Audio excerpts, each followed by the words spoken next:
Hello, everyone. I hope that you are enjoying this very rainy Thursday. I have to say that if you don't have to work today, it is a great day to sit inside and finish up your PowerPoint video project that you do need to submit on the discussion board by July 10th. So in case you had any questions regarding how to attach your project, I just wanted to make a quick video to show you step by step what you need to do.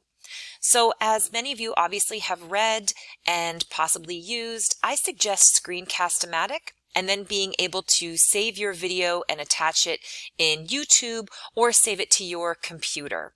Once you've done that, you need to scroll down here and you'll see the reply button.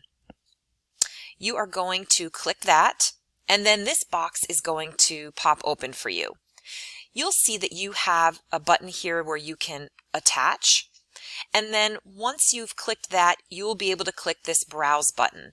Now, once you click that, it's going to bring you into your own computer files, and you're going to be able to locate where you saved your video if you've saved it on your computer.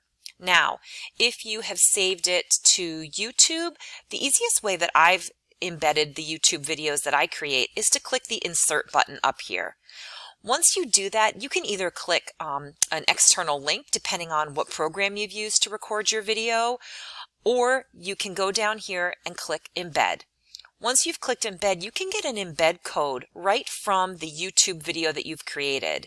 And you can do that once you're in YouTube on your exact video, and you just cut and paste that here and then click Submit. It's pretty straightforward. If you have any questions at all, please don't hesitate to reach out to me.